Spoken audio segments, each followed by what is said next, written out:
right size and like it.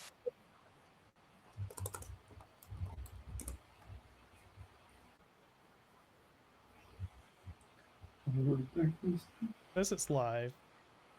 Yep. I have an ad, so I can't see if we're actually the ones being seen on live. This guy. Oh, it's because I'm not logged into anything. I was like, how do I have this when I'm okay? We do visuals. We have the stuff to overlay. It looks to be the correct size. Justin and I are a lot louder than Tim.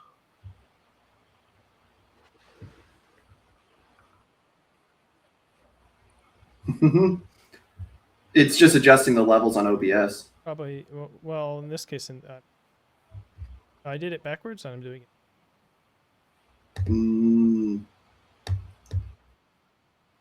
Thank you, Callie, for being first. 70%.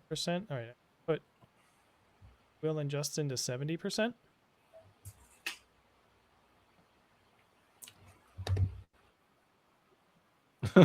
Tragic. Many such cases. I sound good. So does Kevin. Okay. Testing. 1, 2, 3, 4. Sounds good. I'm gonna mute it so it doesn't throw me off now. It's not somewhat evident. I'm on a new PC and like a new OBS, streaming from mine because Justin's still on Wi-Fi and demonstrated that that's kind of a mess. Yeah. Hey Justin, go fix the stream title or something. This was a. Oh, I thought you were gonna tell him to fix his wired internet. So we went through a whole thing with that. Yeah, it was a real fun adventure last night. Also, I'm not logged into 4Check Cast. Tim's the one who has the power to change stream title on OBS right now. There's a way to do it on OBS? There's a way to do that in the mod view. What do you want the title to be? Actually, you could change it in. Let's do Hero 2 Brainstorm. Yeah. Where is it in this thing now?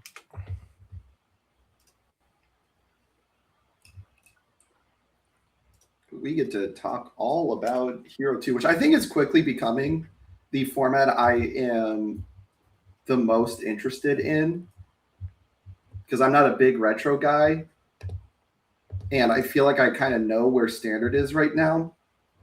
I'm really excited for some of the things we're going to talk about today with Hero 2. Push mute still works, I think. Justin, you said you were out next week, right?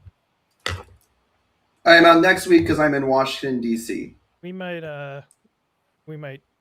pitch doing a 3 checks cast to go. One of our locals is doing like a comedy club thing. That's fair. The only downside with that is that it means that our thing won't be episode 50, but it's not the biggest deal in the world. Episode 0 was episode 1. Sure. Yeah. I have to go change everything on the YouTube. No, we don't have to like. No, it's episode 49, but it's our 50th. Episode 49, the 50th. We can celebrate episode 50 the week after. That'd be really funny to go episode 49, the 50th episode. It'll just be like not having a Windows 9. Alright, did I post this everywhere? Oh, everywhere except for Shameless. I'm like the only person who posts in this channel on Shameless.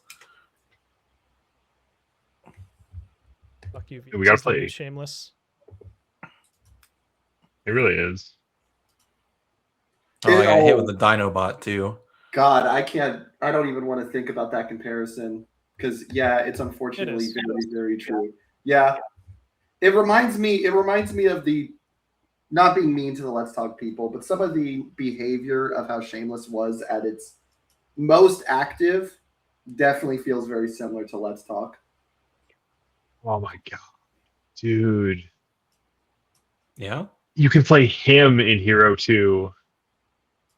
Howitzer Impact Cyclone. So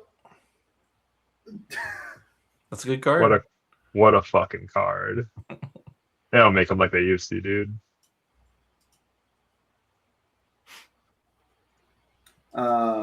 But yeah, so while we're go ahead and waiting for people to trickle on in, I just wanted a reminder. So like, who's going to Dallas? Me. And then Tim, you're dependent on if a raid goes well. if Kefka is dead, I will have, a few days to hem and haw about whether or not I have enough FOMO to go on short notice with probably not a prepared deck. Or Kevin, are you doing any sort of prep, or Will? Are you guys doing any sort of prep for Dallas, or y'all just gonna kind of? I mean, I think Kevin's going to be able to make some LCs. I don't, because of the weekend raid schedule, I don't get to make LCs either. So I'm gonna. Yeah, I plan on going to a couple LCs, but I had I have various delusions that I'll go to a lot of LCs, like that I'll fly down to NYC next weekend, and then I'll drive down to Virginia, and then I'll like digital nomad for 4 days, and then go to the one in North Carolina too. But I realized I have some doctor's appointment on in between those weekends. That's not oh happening. no. So I do want to. I like. It sounds like it'll be a pretty good crowd with Scott and people coming up for the Virginia one, so that's kind of appealing. But it's also a 9-hour drive, which is a lot. Yeah, I certainly would never blame anyone for not wanting to make that drive just to go to an LC. Yeah, I was very happy I went to the Trading Post LC. That was really Sure. cool. And I do want to go to. I certainly made noises that I was going to like go show up to those LCs and it didn't. But University is too damn good. True. That has a relationship with not showing up to LC.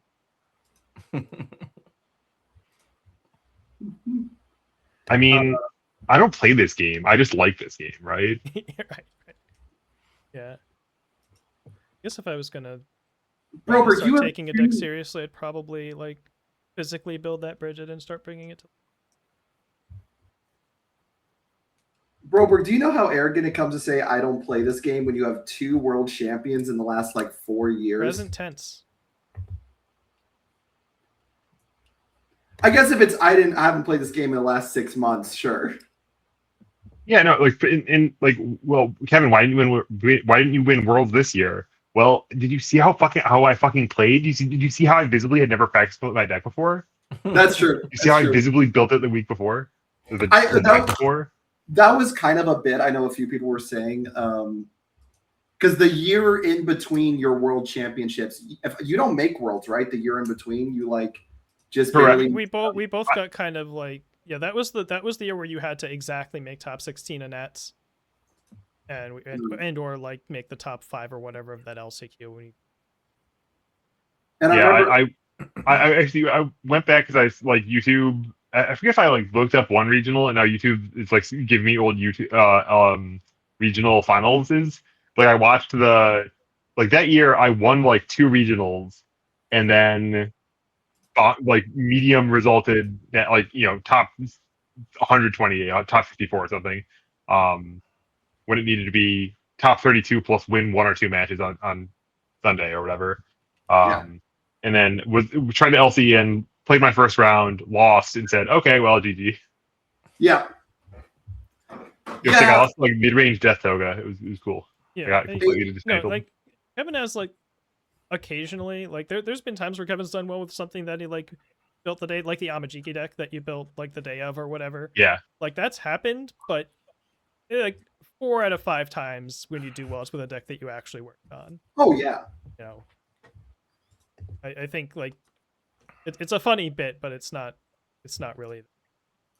Yeah, and like even like there's for Worlds, for instance, I showed up. I was not very prepared at all. Right. I had not tested. I not play tested much. I had not been in the metagame. I had not been getting my hands dirty, and did not perform exceptionally well.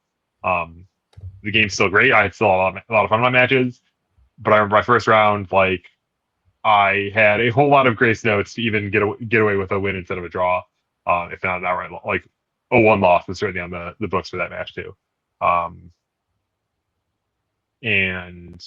like the Amajiki tournament, like I built that I brewed my deck the morning of, after playing Amajiki in teams the previous night and losing in struggling mightily playing against Nate in the mirror, and we got paired in teams. I played teams like several months previously, and then after that I said, "Geez, what the like? Can we play some more games?" And we played like 4 or 5 more games on top of that. And I said, wow, like this is a even horrible even that was, experience. like, I'm clearly some not amount of prepped. time and effort put in, and like you had been in that format in the trenches for a while, right? A little bit, yeah. Like we had been playing against Giggles as younger Toguro some weeks. Like, Yeah. That's right. All right, we are at the 10-minute mark. Y'all want to go ahead and get things started? yeah, it was Sure. this. Kevin's gonna get us a second link at some point, or we'll just talk about it. I think he I gave us just the second one there. Yeah. All right. Hello, everyone. Welcome to Four Checks Cast. We are your Four Checks, the most qualified podcast in universes. And we're here to talk about a different format, kind of take a break from the news because the news cycle's a little slow as presumably people are gearing up for a later on reveal season. We have a little bit of a period of time before we get to anything like that. So we're taking this down week, and we are going to take this time and instead talk about a format that has been a little bit underexplored. At Vegas, we got to see the first really big Hero 2 event that had actual stakes. I think Chicago technically had a Hero 2 event that a couple people signed up for. Yeah, it was like 3. But Vegas, they brought the 1K. And so there were like 23 competitors. And when you kind of look at the results, you see just how much Hero 2 as a format was in its infancy. A lot of the decks were things that were like decks that we knew were incredibly good from My Hero era that maybe had a couple of changes to fit into standard, like a Tokoyami style deck. And on the other flip side, you had decks like the Scott Sudman's Mothra deck, which I believe was an entirely standard legal deck, although I might be wrong. It was 100% standard legal. And 100% standard legal deck. And I thought that was kind of disappointing because I think Hero 2 has a ton of things that make the format unique, that even when you're using standard characters, there are unique selling points and unique cards you should be utilizing from Hero 2.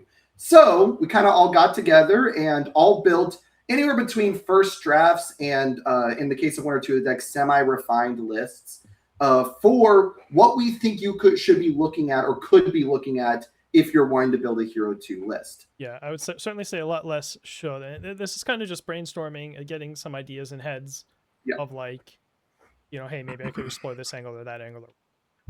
Yes, this is kind of starting places. If you like one of the things we're describing, one of the play styles we're describing, this would be kind of a jumping off point. So who would like to take it away with the first list? I'm just gonna go through them in the order that I have the tabs in my browser. So I have Will's deck up first. Click this button. All right, Will has an All Might 3 list. So Will sort of take it away, and I'll try to keep up with hovering over. Yeah, sure. I'll hover over the best card. So this All Might list is one that I put together because I realized that he gets both of the quote-unquote reversals that are in Standard or in Hero 2, and he does get to put stats on both of them. So it's kind of nasty being able to Rising Uppercut or Aerial Kiko show your opponent and putting speed or damage equal to their current hand size, just completely disrupting their turn. It's kind of standard in the sense of it's like the punch package from back then, or at least some of the key cards like Hardened Jab and Texas Smash. Man. Yeah, that card's still so good. But yeah, so like it's Texas Smash, Hardened Jab, and then a bunch of like the new standard punches that we get, like Haymaker, Sense of Show, Pale Rider, but that's like a pet card that could probably come out, but I love that card a lot. Looking at it, just registered to me that Senses Ho was a punch, and just Same. thinking like back to the day, the fact that this was a charge punch would be like the first thing on everybody's minds. Oh yeah, 2022, right? Like it's a punch, and I'm just like, oh yeah, that does have keyword traits on it. Yeah, no. I mean, we also have J Maker in here just because it's a 2-of, could probably change a little bit, but it gets incredibly fast, so you don't need to put your speed from All Might on it. You can just slap more damage on it. Obviously, we have the reversals. That's kind of the bread and butter, the entire reason we built the deck, right? Yeah. Um, Lots of classic, good symbol MHA era staples in here. I'm seeing. Yep. I absolutely adore resting up in this deck because your character is always committed. It is just a 1 diff -3 speed at all times. Defiant Stance is cool in this character because it basically says commit your character to draw 2 cards. I have the cute Godzilla versus Mechagodzilla dry parry combo just because I wanted a deck to put that in. I don't know or care how good that is. It's just fun. It fits nicely with the reversals, right? Like Absolutely. having an infinite supply of cards in your hand means you can block and spend your cards with abandon, and it's pretty safe. Yeah. And then Sleepyhead is also a very good card in All Might because it just says your attack gets +1 damage at all times. After you've drawn cards anyway. Sometimes, yeah. Yeah, actually, most of the time when you're reversing them, even. Yeah. It's and then, hilarious. Of course, I do have the issue of this. I built this right around the time that Godzilla came out, basically right before Vegas, or a little bit before, between Vegas and Chicago. But I didn't realize at the time when I built these how good Team Hero exactly was. So this and Jamie both have it as 2x, could easily pop up to 4x. Absolutely. It's just good old fashioned punch package. Yeah, I think looking at this, I really like seeing how the punch package is able to be innovated in Hero 2. Because like I think if you ask people things that define the My Hero era, I think the punch package is probably top 5 in my opinion. Like it is there were so many decks on Good that were on Earth that were just all about utilizing punches. And we've kind of moved away from that. So to see some of these cards that we know are cool or interesting in Standard make a real important thing. Does Ariel Kokosho have punch on it? No, but it has Fury. It's the other keyword that All Might cares about.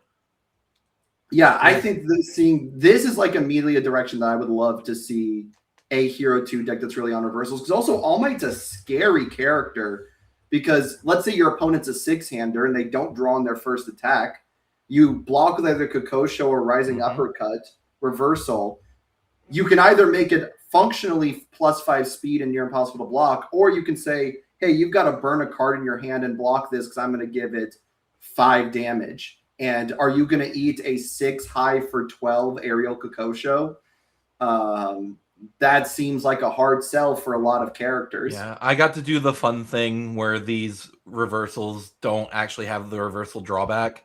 Quote unquote drawback, the limitation. I got to do this when I got to play this at our scramble, where I blocked a guy's one of my locals cards with Rising Uppercut, responded to Rising Uppercut, responded with 2 Kiko shows, and he just died. He could do nothing about it aside from that's so funny. Yeah, he could only throw away cards for the blocks and not die. A little bit smaller. Yeah. Hysterical. Yeah, Keisha is base 6 speed when you hit the response. So yep. I mean, it's got a pedigree actually, as it were already. It's already won some cash. Right. Hero Show and Hero 2. Yeah. No, this list is really cool. I also like the airship here. I know it's only a 1 copy, but specifically in our reversal deck, being able to like block with a Rising Uppercut, hit them for 9 damage, and then be like, hey, if you want to throw another high at me, you have the power to, but you're gonna absolutely regret it. Seems really powerful in this deck. Right.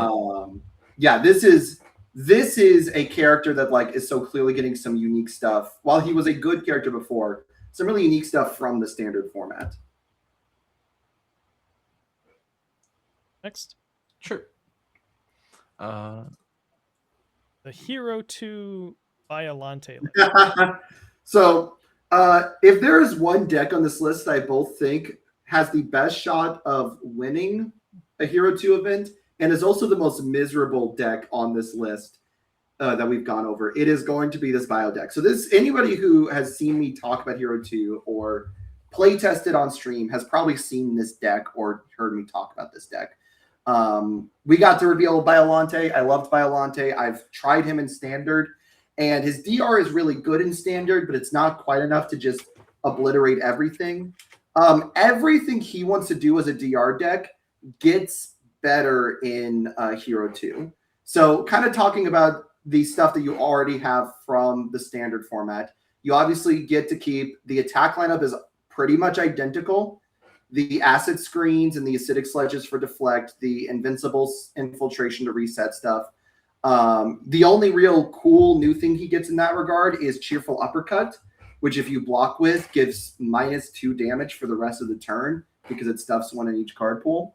But the reason this deck is scary in Hero 2, and the reason why you would play this deck in Hero 2 is because our foundation lineup for DR is unreasonably good. So like Heavy Feet has gotten cut from a lot of versions of Biostandards lists because getting 3 in the card pool is a little bit hard. It becomes infinitely easier with the first new Hero 2 card in this deck, Breakdancing. Breakdancing says put a face down in the card pool from the top of the deck and give +2 or -2 speed. The +2 or -2 speed isn't really important unless you're just trying to get a final attack to kill or maybe blocking one attack at the very beginning. The important thing is that this card says once per turn, your rival's attacks get -1 damage for the rest of the turn. Because you put a face on the card pool, you start doing your bio stuff. Additionally, you get 2 of these on the field. These 2 plus your face means Heavy Feet's immediately live. Even with only 1 of these in your stage, you do that, you do your face, and you do 1 referee jury, Heavy Feet is immediately live.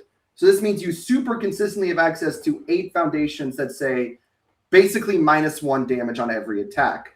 Plus your face, which is also -1 damage on every attack. So you're pretty quickly getting to -3, -4 damage. The thing that really made this a killer for me was the addition of Creepy Realization. So Creepy Realization is an old 2-diff from MHA1. It says commit, this attack gets +1 or -1 damage for each card in your rival's card pool. This basically is your rival's attacks had gotten -1 damage for the rest of the turn. It's just they're all stacked on this final attack that your opponent's doing, which makes it even better at doing in a lot of instances because you often use your referee juries on the first 2 or 3 attacks, and then you use your Creepy Realizations for the end of the chain. So yeah, that is basically what this deck is doing, and it is disgusting DR pile. This is not a fun deck for people to play against, but it is very good.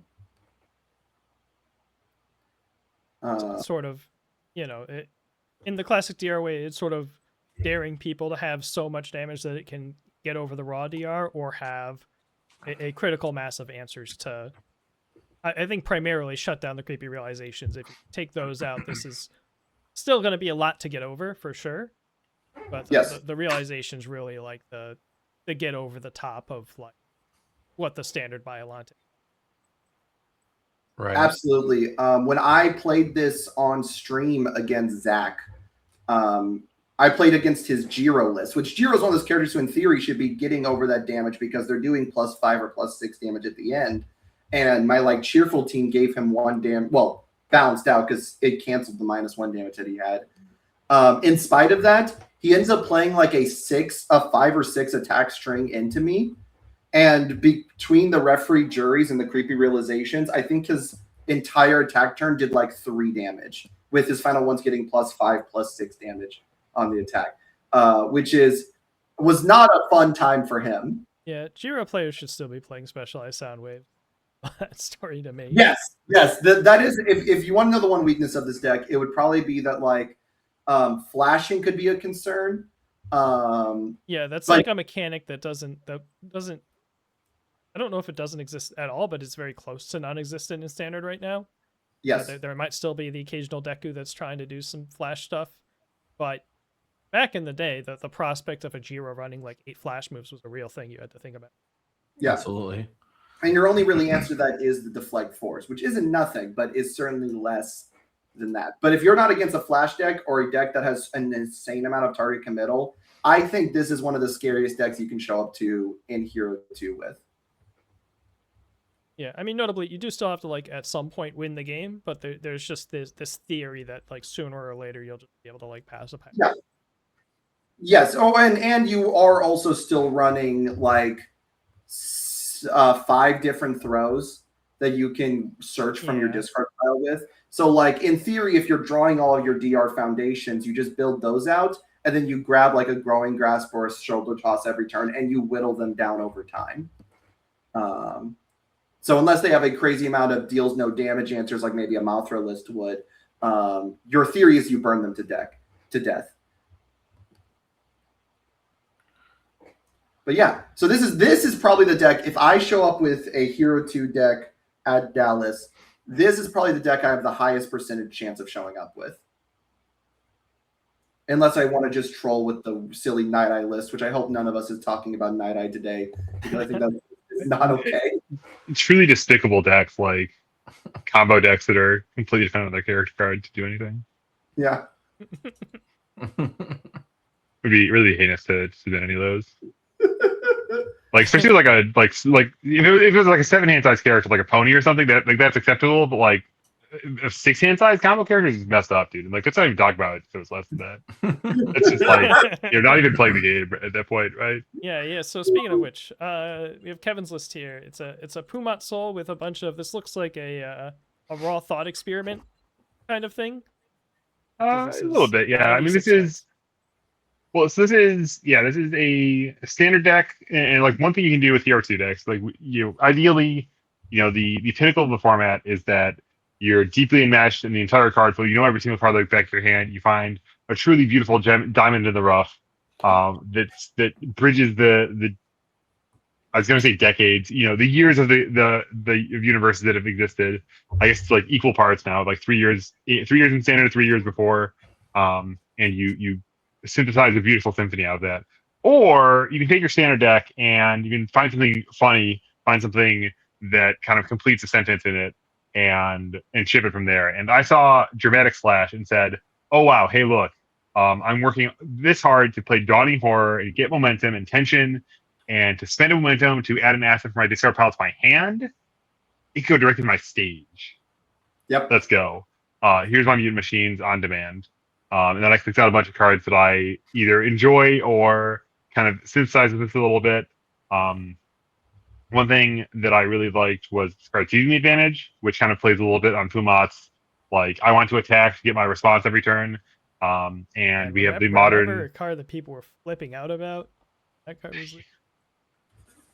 and honestly, it's maybe not even that good these days, but it is available in the air symbol, and you can still signal shot to pick up Seizing the Advantage back from the stage and do the old hardened jab trick like that. Get a lot of card economy, a lot of advantage out of that with being Pumat. Play 2 cards, target for foundation, draw 2 cards, discard a card, yada yada yada. We've got some old stalwarts from set 1, replace like basic training and requesting assistance, replacing some of the kind of stinky zero decks we were playing in the modern era. This thing has a trillion mid blocks, and that's just fine though. Small members, of course, here. Yeah, my beloved. It doesn't appear to be banned. It's not it isn't changing the color of my deck list. Ready, Get, Set, Go is, I think, one of the only rotated cards that was banned before that is legal in Hero 2. It's like the only one. Yeah, I think it's either just that or it's that and like one other card, but I don't remember what it is. I think is Ambush banned? Was Ambush ever banned? Yeah, like Ambush? No. Amphibious. No. Amphibious Ambush. What was the frog? I think of Crone Frog take that. Well, you're thinking of Crone Frog or Frog Lashing or Amphibious. Was Frog Lashing ever banned? Yes. Yeah, probably still is. I think it still is. For indefensible reasons, but c'est la vie. Some 1X is back in here, some incompatible quirk you completed. Let's see what 3D cards are floating around here. Yeah, it's those are the blue cards in the text at the bottom of the list. Yeah, no shiny assets that we liked. Yeah, I skimmed through them. Actually. There is a part of my body that says, "Oh, actually, holy shit, you could untap Grenade Bracers." with pristine swordplay. Yes. Oh no, that's what I should be doing in this whole format. That's the only thing I should ever do with this whole format is just attack grenade racers. Oh my god. No, I think this list is really cool. Like this is Dramatic Sledge is obviously going to be one of those cards that I think will see a lot of experimentation because Mass Immune Machine exists. Yeah. We saw in Retro, Benny Maru won the Retro 1K. That's main gimmick was, hey, I generate momentum so easily. Why don't I become a Mass Immune Machine Dramatic Slash Right. deck? And like you can do that in Hero 2 as well, but that's a different deck. Right. Yeah. I mean, the Benny Maru deck, as far as I remember, like Sam could theoretically like tell me otherwise, but majority of that deck was Hero 2 legal. It had stuff like Bang and Tank and stuff that like could deal with his opponent's characters that exists only in Retro, but like you could easily replace those cards. I think the entire attack lineup, I guess to be fair, he was playing 2 banned cards. I forgot about that. He's playing VME and Sweeping Daggers. But you could easily swap those out for other things too. I think the deck is still viable. You point out a really important one here with Ready, Get, Set, Go. I think this card should be a more heavily considered card. I unfortunately did not include it in my the 2 decks I built weren't on the appropriate symbols. But I think like a Ymir or something with this, even though I'm not going to talk about Ymir today, seems absolutely nuts. Like this card was crazy. We arguably are having foundations that are better and better. This has like the air symbol for Batra arrives and stuff. I could totally see like a Rodon or someone like that, especially if they know they are on game 2 where they're going second, citing these in because they're crazy when you're going second. Could you imagine somebody hits you with a Ready, Set, Go and deploys Imprisoned Batra arrives? Oh no. Oh no! I would cry. I would actually cry. Like I think this card. Then that is where I'm like, this card is a card that just it needs to see some play in this format because it was an incredibly powerful card when it was legal. There were Life Order characters in Hero 2. Let's go look. There has to be some. Oh my god! Imagine I'm just like playing the game and I check an Imprisoned and I respond new training method to pick it up. After on turn 1, I built a new training method. I built an Imprisoned with a new training method. Yeah. Historia is kind of a funny character to do that with because the 2 foundations you build both give you wall counters. It's kind of cute. Yeah. Other than that, there's no crazy character. I mean, Terrian's good, but he has a lot of assets. Armin can pick up his new training methods from later. Ooh, yeah, that's actually kind of tight. There's some cute characters that can do it. Deku's kind of funny because he can kind of deal with all of the answers to his discard his hand. No, we're not playing Deku. We're not playing Deku. That's wait. fair. Oh, imagine Deku hits you with the double front beatdown and Yahtzee's double Batra arrives. Well, you have to be careful because if you're on the order symbol, you can't play Ready, Get, Set, Go, right? You have to. Yeah, that's fine. So we can't Batra arrives in unless we're on the air symbol. So you need like air order. Who's air order? I mean, Mothra. God. Yeah, Mothra, Ready, Get, Set, Go, build into Batra arrives or Batra arrive and imprisoned. Sure is a thing we're going to get to do at Hero 2, isn't it? Genia. Anyway. Hey, this is a cool format, y'all. Hey, Kaminari can do that. Kaminari 1. Hey, we are literally staring. Pumat still has air and order. We could do this with Pumat. True. But yeah, no, I like this list overall. I think there's a ton of things to like with Pumat. I think he's one of the characters. He is a character that is already good in Standard that is getting better at his core gameplay in some really interesting ways in Hero 2. Yeah, and the interesting questions are always like, well, what kind of metagame do you expect? How are you trying to hedge against people? Like, I think the breaker stuff and the aerial goblin bolt blocks and the tension stuff is maybe a little bit less necessarily essential to what you want to be doing in Hero 2. You have just a stronger central game plan than necessarily playing around with all the high flexibility options like that. So it'll be certainly there's a lot of options on how you want to approach things. All right. So my first deck is a little fringier, but I kind of just wanted to do a thing. So I wound up building a Leatherhead, and the way we ended up here is I wanted to, and was even more wanting to when I thought about Hero 2. I want to put Knockout Punch and Tongue Whip in the same deck Okay, yeah. to have like 8x Tongue Whip effects and to pile Acidic Sludge on top. And I was asking why we weren't doing Innsmouth. I now understand why we're not doing Innsmouth. yeah, because Knockout Punch randomly has fire attuned instead Yeah. of any other symbol. That makes more sense. And so I came across Leatherhead, who's, you know, a lot of the water fire characters in Hero 2 are Todorokis that really want the range keyword, and that's not really working for us here. But Leatherhead is kind of already built to be trying to do this, right? And Yep. so if you're like me and you've never read a Turtles card in your life, Leatherhead says first form, put the top card of their deck to their card pool face down. If they happen to be at Deadlock Junior and have 10 foundations, they get the top 2. And then you can optionally respond discard a card after an attack is not blocked. It gets +1 or -1 damage for each card in their card pool. So if you're up against a Tokoyami or a Jiro or someone that's going to play a really big long string, you can kind of help neutralize them there. But, you know, for the most part, you're probably just going to be doing this like maybe once or twice at the end of your attack string or something like that. But it is there, right? If you're going for the big lethal, stuff their pool and kill them with Tongue Whip shaped cards, then that is very Right. So we have the you know, count face downs, put face downs in pool package. Gonna try. I'd put a couple growing grasp in here because why not? Ice sword because might need to help shoot stuff down. Rose Whip Barrage is pretty good here. If you once you get that second card in their card pool, this is a 5/6 Echo for 4 difficulty. I mean, never, you know, the second hand doesn't need anything when you have a 5/6 Echo for 4 difficulty. Sure. Then Ice Storm because Ice Storm. It's still you know, a breaker 2, powerful 3, 4 diff, and it has that like funny evasion ability and an okay deadlock. This could be like the card you play last that you're planning to use Leatherhead's discard on, for instance. Right. Last card in their hand has a decent chance to be an attack when it gets to that point. Yeetus goes into this character. I came across this Legendary Bandit's pretty funny in this character.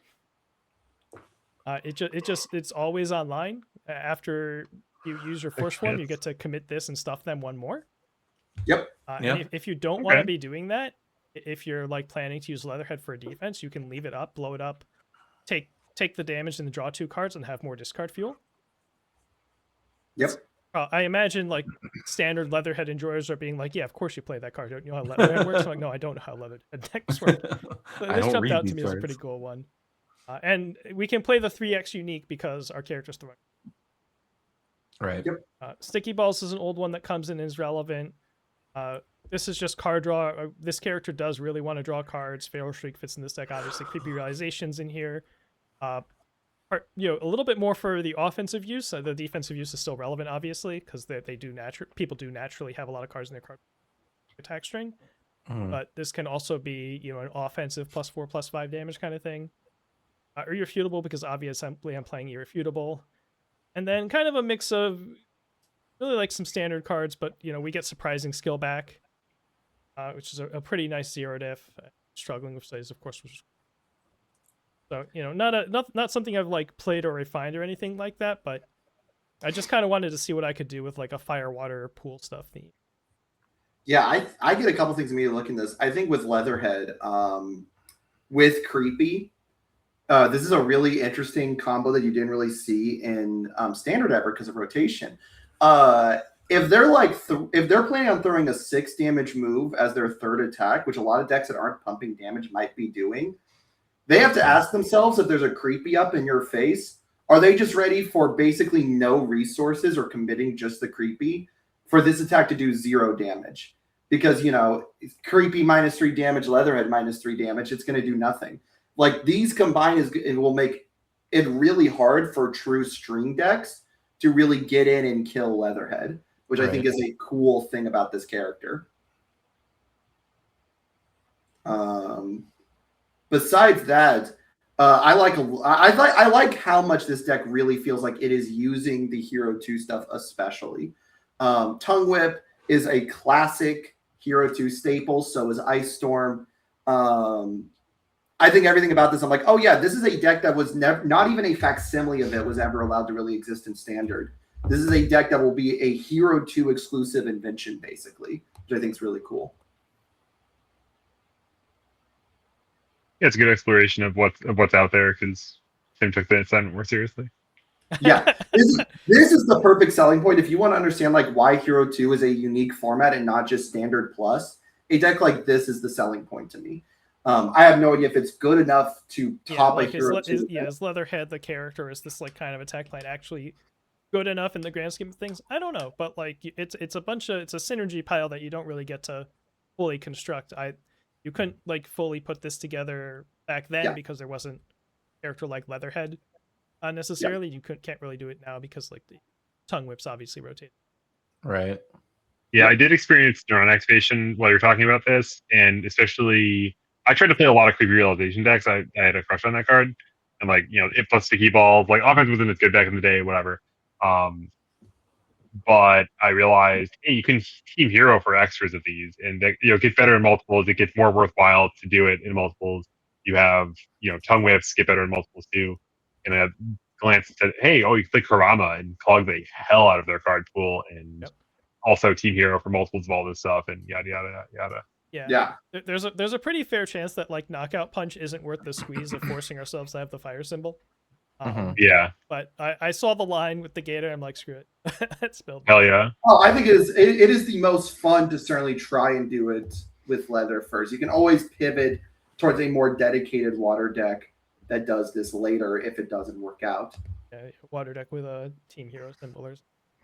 Yeah, a character that isn't in the literally everyone in the room is going to have to read this. Yeah. Here. Yeah.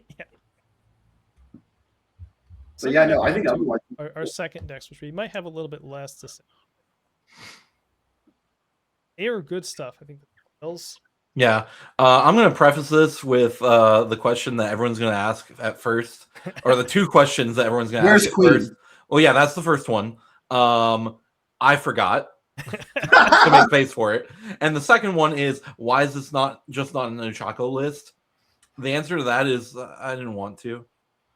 But like, you could easily just swap this Jamie out for Ochako and swap out the fire attune and the water attune stuff for chaos and life stuff, or just more at that air point stuff. You're borderline playing an MHA only deck, right? Because like your entire lineup is like MHA 1 Ochako. Yeah, I said to Tim before like we started streaming, the entire reason I built this deck is because I own promos of ZGL, I own promos of Jolt, I own promos of Meteor Shower, I own promos of Instant Explosive, and I think I have XR's Double Jab, and I just wanted a deck to put them in. Yeah, that's fair. Oh yeah. You can build your deck for any side quest, any purpose you want, really. Absolutely. Like, you can just do stuff. That's the best part of the format. Yeah, like I said, this could easily be an Ochako list, and it'd probably be a lot better. But I didn't get a chance to build this and test it yet, but I kind of want to try this out with Jamie. Ochako doesn't get to +4/+4 on all her moves. Right, like, that is true. Ochako's a nice character, right? But there's probably, like, if you were to refine in both directions, if you were to refine this as a Jamie deck or refine this as an Ochako deck, I imagine they would start to diverge in what you're doing. Sure. But yeah, no, this is an example of a classic MHA1 deck kind of brought a little bit to the modern day. And I think it's doing a pretty good job of it. Double Jab Pummel is one of my favorite attacks probably ever printed. I think that card is so cool. So to see a charge deck able to take advantage of it again, I'm certainly on board to mess with this. Yeah, I definitely want to do some editing because I do want Queen in there because I do remember that Queen is a charge attack on the air symbol. Yeah, good. If you asked me what traits a card had in 2023, I could tell you what traits were on every attack in the format that people played. 2026, I have no idea. When I built this deck, I didn't realize that Besiege was a charge attack. And so I was just attack? It's a charge fury. Yeah. Oh, wow. It has like such relevant keywords for Hero 2. I'm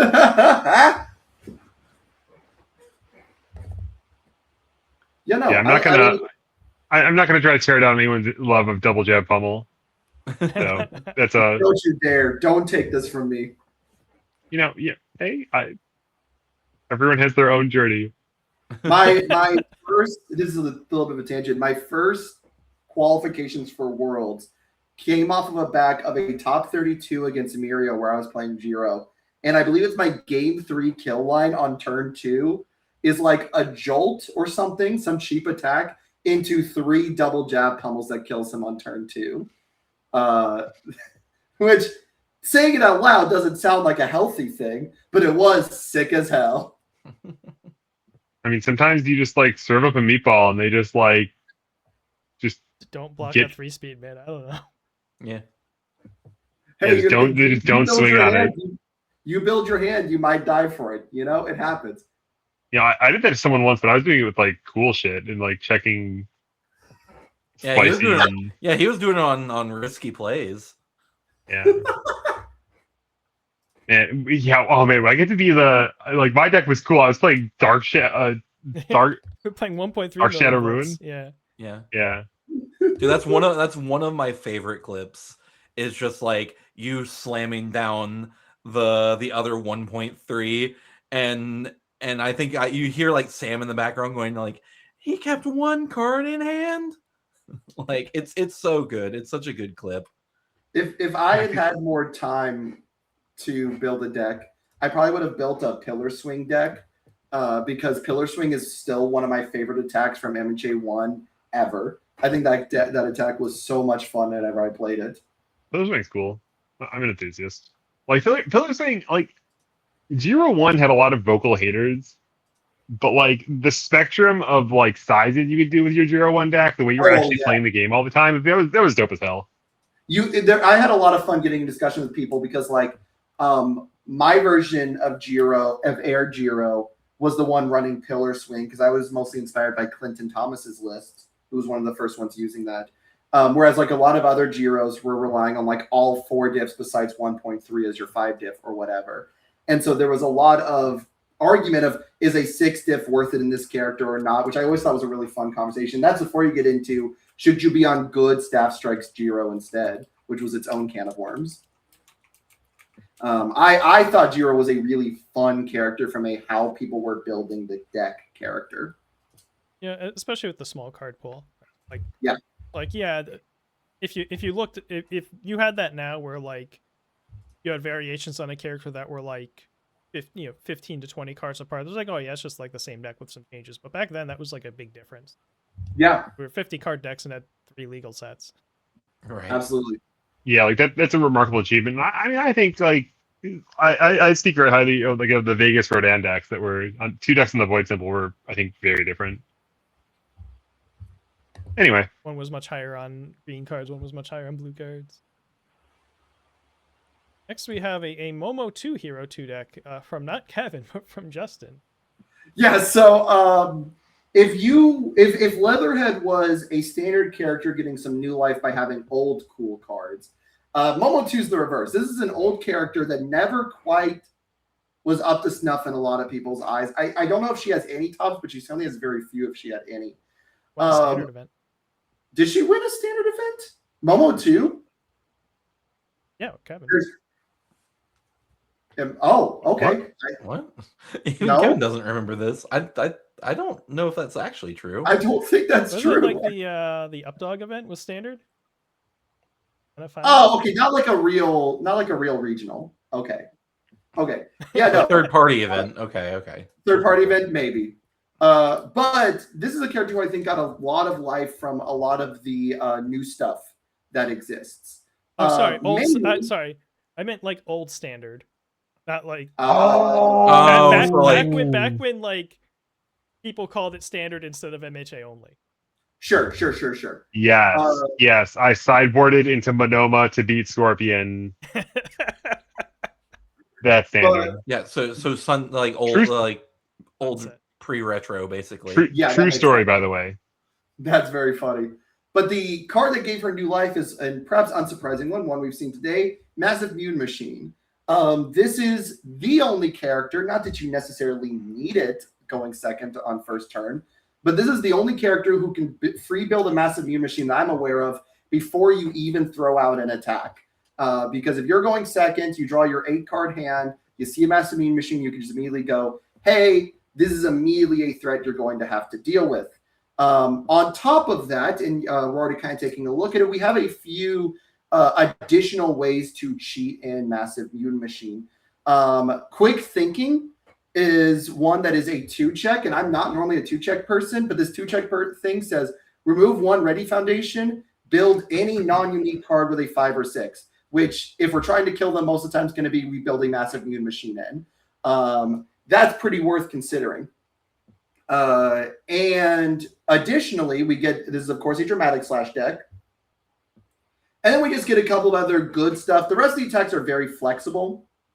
Net Launcher. Very excited to commit Foundation. Yeah, Net Launcher and Cannon Blast and Spirit Solar Slash. We figure if we're going to kill them with 1 move, we might as well have that move get even bigger. And so that's kind of the idea here. You might replace those with some more versatility, defensive pieces. That's certainly where experimentation will tell you a lot. The other thing, and you just kind of pass by it in terms of new cards that give us a lot of things, Chinatown's in this deck. And it means that this is a Massive Mutant Machine deck that does not die to resets or have to deal with resets really aggressively. You just build the Chinatown and they try to reset the damage. You just flip it over. You're only going to have to deal with maybe resetting on the speed. Yeah. So all in all, with all those pieces together, I think that this is like one of the most interesting Hero 2 exclusive characters to become a Massive Mutant Machine deck. Really getting to utilize a lot of pieces in a better way than maybe a few other characters are getting to because of its symbols and its speed of building it. You could, by turn 2, if you draw into 2 of them, you could have 2 Massive Machines before you actually play an attack, and that seems pretty scary. I do have a question for you, though, Justin. Sure. Is rolling movement in there just for the zone mix-up? Rolling movement is in there because it gives us a momentum for dramatic slash as well. So why not throw Servant? Because we're running Quick Thinking, which is an ally. Because I forgot Quick Thinking had ally on it. Okay, fair enough. If we have a lot of high blocks, so I don't think that's the reason. Look, it's very hard to see against the art. There are keywords. Basically. Yeah. Yeah. Yeah. If I had realized Quick Thinking had ally, then absolutely Throw Servant should be replacing rolling. Like they're effectively the same at that point, just different zones and 1 less damage on Throw Servant, but Throw Servant might ever draw you a card. Mostly, I just figured Attention Move was decent because it gets us that momentum for dramatic slash. Sure. It also no, that's fair. Keeps us from dying because we're a 19 health character. Absolutely. I agree with I agree with that part of wanting the tension. But I definitely think that yes, it should just be Throw Servant. And also I think when you kind of look at the rest of the list, there are a few cards that I think need to be experimented with a lot in Hero 2. I think Lost in Thought's an incredibly powerful card, and I want to see Lost in Thought in more Hero 2 decks. Yeah. That card has always been insane, and it continues to be insane. And this deck is not a Queen Slop deck, even though we're on good. I had to really resist the urge with us being able to have access to Lost in Thought to not just play Queen of the Monsters in this deck. But yes, I think that card is there's just a lot of really good foundations on the good symbol. I really do like being primary good in Hero 2 because we get a lot of new foundation stuff or old foundation stuff. That's really good. But yeah. Yep. Oh man, I love It Can't Be Fixed so much. 2 slop 2 hero pony. Oh god. What is 2 slop 2 hero? Yeah, so we're queen slopping first and foremost. Let's get that out of the way. This is directly inspired. I actually literally copied from one of the decks that I think maybe got top 4 or something. Got played in Vegas. That was a standard pony deck with some. I understand that the Pony Cabal entered both literally a standard deck and also one deck that was cramming in some new training methods, some any means necessary, and a handful of like saving Bakugouts to 0 discard with the ally keyword that you can build off 100 allies sometimes. And I said, hey, let's throw some more slop on top of this. And so we're like 78 cards. It's really still just be tuned down to 60. But playing much of my favorites from beginning to play Pony. This card Prehensile Tail lets you, if you stack up 4 face downs, you get a momentum. You just get this sort of very, very powerful effect in a longer game of being able to land a poke at any point and then to get it back from your momentum. Or else just flip this foundation to kill one of your opponent's momentum. Similarly, flustered, if you have a charge in your card pool, you can spend a rival momentum or else draw a card. Shows competitor, hoses a lot of stuff, draws cards.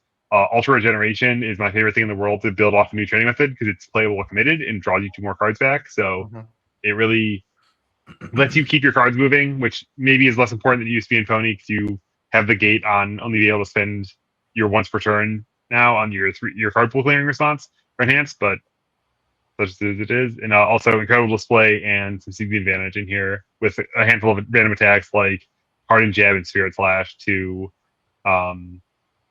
just let a little more flavor. Yeah, Hardened Jab gives Pony access to the Sensi Ho portion of the Queen slot.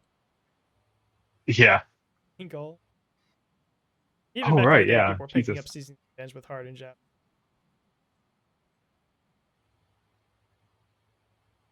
Yeah, so we crammed some extra.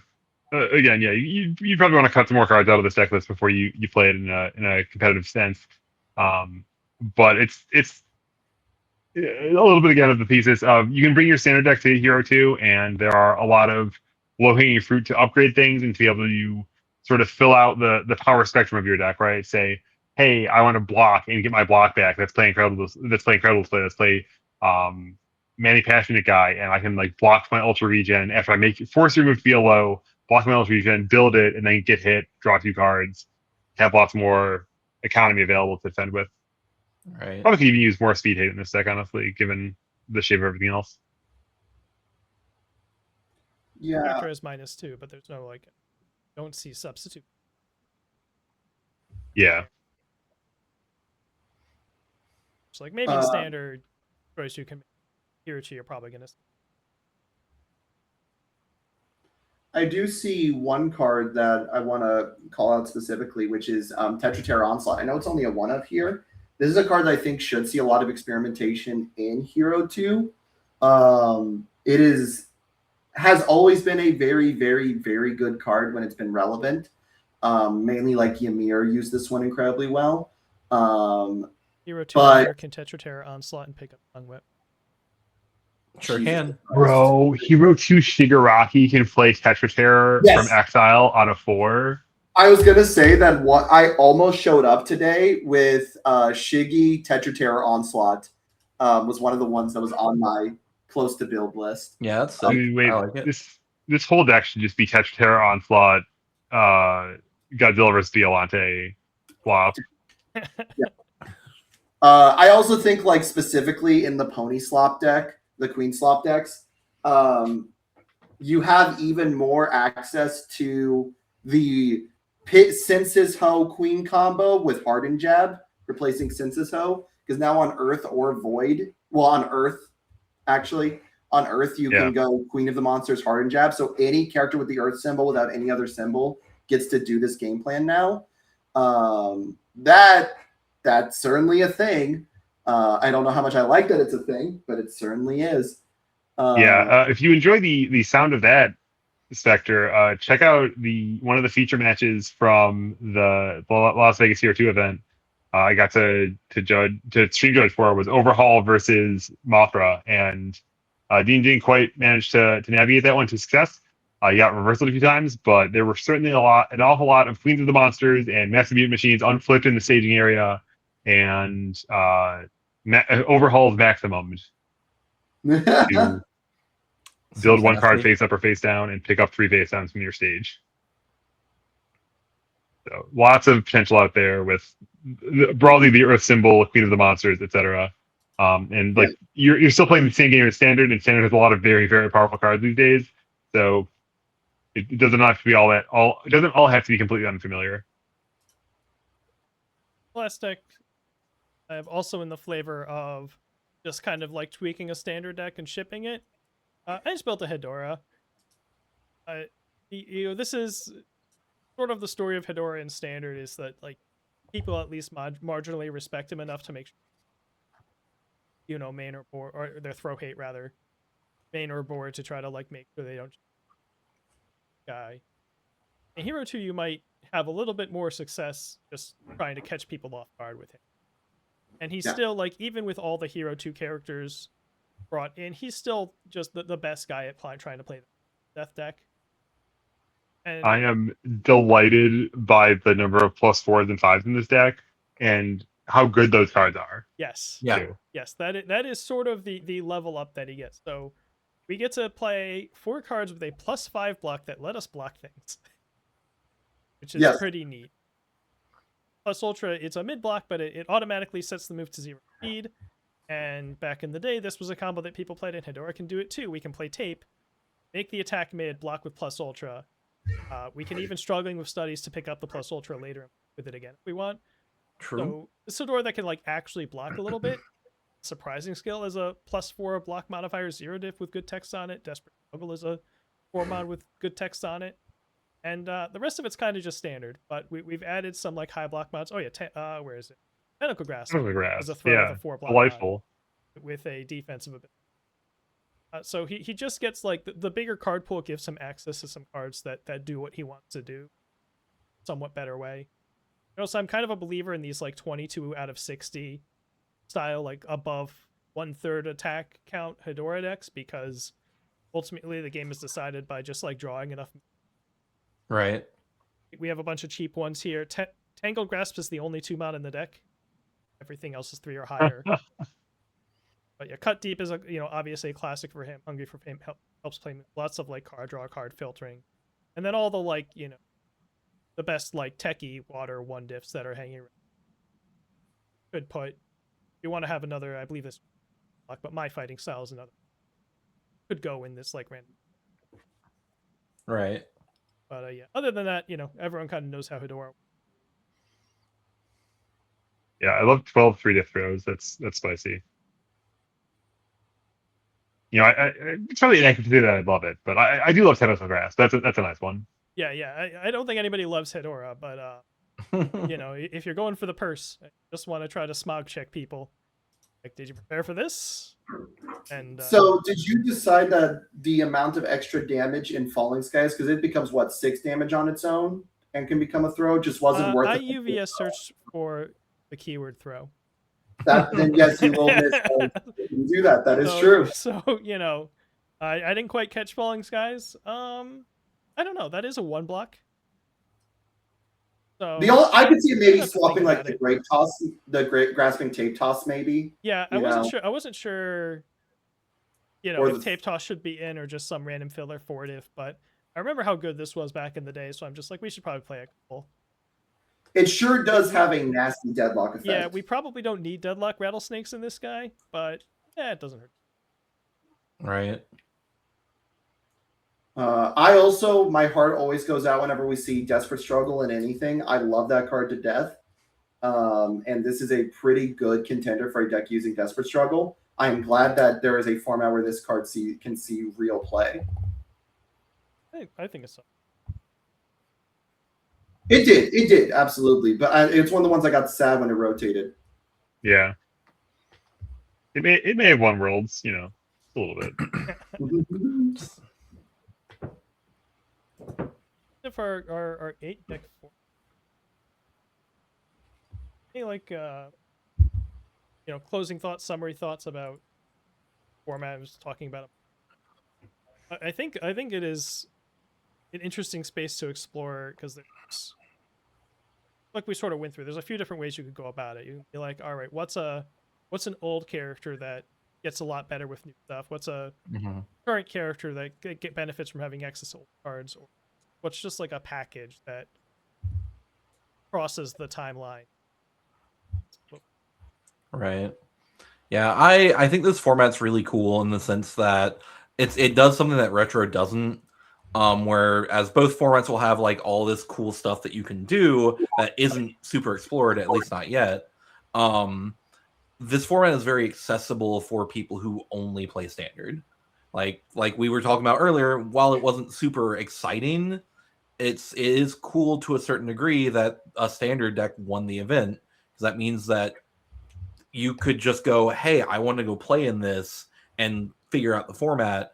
I can take my standard deck and not feel like I'm just getting overwhelmed by retro cards, right? Like, yeah, and a lot of the cards are relatively manageable complexity level, even of the older ones. I just did a quick click, and the format's only 1.5 times the size of standard, as it Mhm. were. Yeah. Yeah, but yeah, definitely. that will achievable. shift in a year, Right. March or whatever, January. But yes, for now, yes. There were some pretty small set. It was only like one set and then two sets and then three sets and then there were a lot of promo Absolutely. stuff. Yes. Yeah, but yeah, and then we had the introduction of Challenger decks at the start of 2024, Yeah, and and Some Challenger deck. yeah, and also AOT1 was in that set. It was in that year, so the biggest set. But Yeah, I hope the biggest it'll thing spill up you a just bit. I hope the biggest thing, if you take anything away from our podcast today, is just like don't assume Hero 2 is the competitive standard decks plus the competitive My Hero decks and not look at the format beyond that. I think there's a ton of things, whether it's a new character that gets some extra tools, an old character with something new. There is pretty much for any style of deck you want to build for Hero 2, there is a deck out there that you can start working on. And I think this is a really cool and approachable format. I think people should be giving this a shot. If retro has been too scary for you, which I don't blame you, it scares me. If retro is too scary for you, give Hero 2 a try. Use that as sort of like your gateway to messing with deeper pools. Speaking of Turtles characters and keyword traits that we don't care about these as a my package. Ooh. I Not know in Meg- Hero 2. Probably I know not. I know Some of them Mega suck. Mutant does, but I don't know about April. But Mega Mutant does get a bunch of cool stuff. April is all void, right? Yeah. I mean, it's like a rounding error. Yeah. It's I'm not pretty not- sure. You can play Warp Gate Portal. That's an ally. Neat. It's like literally foundations. Actually, in set 1 and 2 and 3. Never mind. It was a thought. If you go into retro, which you should not play April, at a 9. Yeah, yeah. You get dude, April O'Neil. Her piercing howls are 3 difficulty.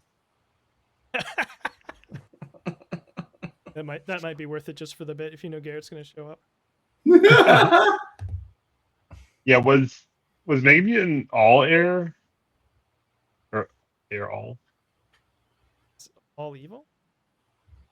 Oh yeah, if it's got evil, that might be something. That's right. There might be some evil ones. Yeah, you like I said, you get a handful of Tokiyami stuff. Yeah. The Summon Dark Shadow kind of sad, but don't want to tap your face. Yeah, I briefly thought about building a Midnight deck with Summon Dark Shadow plus Dark Shadow Ruin, but I remember getting very disillusioned with that in the Undaunted Raid meta game, and it's probably not any better now. Did you see the retro Midnight deck? I've seen an all deck once or twice. That Yeah, the one that made that one tight. was there was one that made top cuts. I played it in top 8, I think. It was really cool. Probably a lot. on that. Well, that and it gets 2 copies of Spooky because it gets the N9 one that does the exact same thing. Yeah. Oh yeah, that's right. I was, among the retro decks that I'll talk about possibly building. Certainly. I wonder how far you can. I'm just gonna 1x every unit, whatever symbol has the most. Right. Yeah, because he was also doing Wandering Pirate to ready both of them, and I was just like, man, this is really hard to fight. This is so hard to fight through. The answer was Batris, but yeah. God, yeah, Sterile Escape Shot. Holy shit. The Realm Awakening. What a rush. Yeah. Yeah, that deck was crazy. Because at the Laid it time up. there was like the Donovan that counted keywords, but he was. Mm-hmm. Yeah. You know what card that she also gets in Hero 2? She gets Bladed Uppercut, which has like a million keywords. Yeah, think I always thought, like, I've frequently been a contrarian to people's Midnight decks. Like, I remember Midnight with double Jab Pummel was a popular thing, and I thought Mhm. that never made any damn sense to me.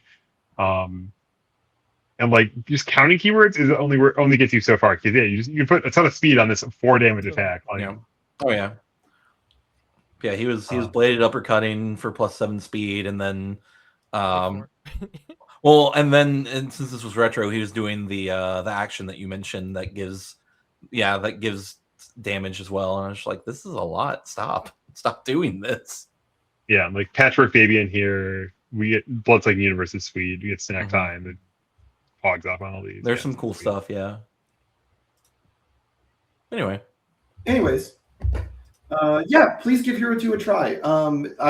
We don't know if there'll be another 1K at Dallas. I don't. I think it's been confirmed. Yeah. Oh, there will be. Yeah, the only thing we don't know is if they're going to continue doing it after that, but I'm pretty sure they are. I think that's the plan. So yeah, I think they're trying to offset the timing so it's not launching it literally the same moment. You could potentially join both. Join and then scrub out or whatever. Yeah, so Levi just hadn't posted the schedule for stuff yet, but he did say that the plan is to do a 1K for both Retro and Hero 2 at Dallas. So Dallas will be a wonderful time for you to try the format, see, maybe take it seriously, try to win I think it's what, $400 is the grand prize? If you win, yeah. Yeah, try to win $400, see if you can get it. Maybe $300 if you split with your opponent, Seems like an opportunity to potentially win some money. And the cool thing is I think a lot of these Hero 2 cards, we didn't really talk much about this part. I think a lot of them are fairly cheap nowadays, if you can at least find them. Yeah, if you're not looking for alts or XRs, you can definitely get a bunch of old stuff for cheap. Yeah, if the format starts to take off, or decide they're gonna have as the main or something, it'll change. They might start to crawl back up for some of the cards, but which is why you should get in early. But especially a lot of the good ones have alternate. Yeah, and I think a lot of this is kind of almost a design shift somewhat, that they made a lot of simple commons that were at staple power level, right? Mm-hmm. And especially with the team, I think we've kind of gone in a weirder direction for a lot of commons. It's just that's still a very particular purpose in a narrow sense, more so than every deck is going to play 4X requesting assistance every time. Right. And maybe this is a good UVS stocks moment of, hey, go buy 400 copies of release and requesting assistance. You can make $6 once they once the supply dries up and everyone needs to go build the pick out what Hero 2 cards are going to have their chomp moment. Yeah. All right. I think that kind of covers us for today, as we're going to go ahead and start. Unless anyone else has any final thoughts, we can go and start wrapping things up. So next week, presumably no stream stuff going on, but 2 weeks from today, check-in review.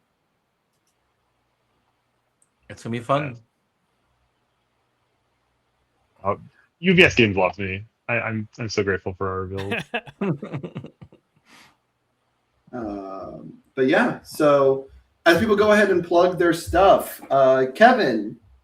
Yeah, I posted a thing on Build UVS actually with yet another format in case Hero 2 is too mainstream for you. You can try playing 2 Hero 2 with 2 heroes or whatever the hell I'm branding it at. I forgot where I keep flinching on I'm terrible at branding things, so I just want to change what the branding is every 30 seconds. But yeah, if you want to play kind of the spirit of Commander in universes, where you have some sideways deck building requirements, you can only play 2 copies of a card, and you have a broader spectrum of expression. If it sounds appealing to you, go check it out on buildubs.substack.com. On YouTube under bonus, working on very, very slowly, very gradually putting together a new top 20 prospects list. Had to do some hashing together to figure out what characters I was going to count as not prospects, but I have that list together, so now I just have to pick 20 of the out of in there. I'm hoping to have something to promote the week where I am back from DC, but I won't actually say anything about that promotion until I actually have it. That is cool. Right. And always, you can find the VOD of this on Monday on our YouTube channel, youtube.com/4checkscast. Cam's doing some Riftbound stuff, but what's up? Probably did. Not exclamation point. It might be slash. It might be slash. Am I just too Discord pilled? Yeah. Because it popped up in One chat. One of these days I'll remember that. And Cardwell. And when he gets back. That's I know that's a untapped gold mine of bits. We need to send Tam on a vacation so you can come back as Tan Cardwell. Perfect. All right, good night, everyone. Goodbye. Good night. Yeah.